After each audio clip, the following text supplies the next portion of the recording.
The names of America's roads and highways are clues to its history and its cultural heritage. In 1820, the roads and trails in the western frontier were developed from Spanish settlement, linking communities over hundreds of miles. The El Camino Real of New Mexico was an important commercial route from Taos to Chihuahua, and the Chihuahua Road connected the Gulf Coast off to the east. The El Camino Real of California, which today still runs along the state, linked many Franciscan missions and settlements from San Diego to Santa Barbara to Sonoma. In 1821, Mexico gained its independence from Spain, ending the Spanish prohibitions against commerce. And that year, William Bucknell established the famous Santa Fe Trail from the Midwest hub of Independence, Missouri. The Old Spanish Trail, an early explorer's route, was in commercial use by 1829, but it was long and rugged.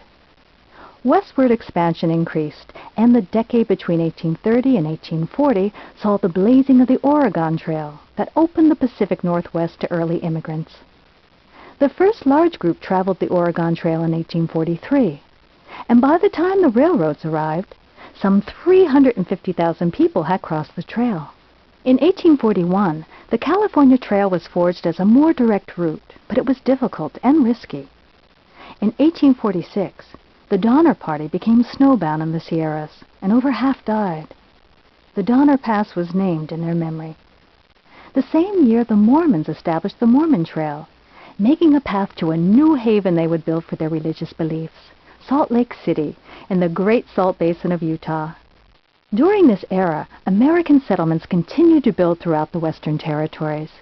The U.S. Army made new roads during and after the Mexican War of 1848, developing the Mormon Battalion Trail to San Diego and a new Santa Fe Trail in 1849. Railroads in the east began to extend to the frontier by 1850, but roads and trails were still the main routes west of the Mississippi River. With settlement came the demand for mail, and in 1850 the Central Overland Mail Route was established between St. Joseph, Missouri and Sacramento, California. By 1860, eastern growth was pushing west, with a bigger network of railroads in the east providing better access to western roads.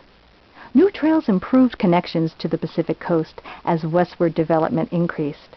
To the south, the Butterfield Overland Mail Line took just 25 days to reach the west coast as it moved from St. Louis to El Paso, Tucson, Los Angeles, and San Francisco.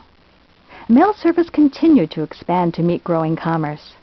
In 1860, the legendary Pony Express was inaugurated and could move a letter 2,000 miles in 10 days. But it was soon canceled when the Overland Telegraph was completed in October of 1861. The completion of the Transcontinental Railroad in 1869 would soon reduce the importance of the trails, but their names live on today.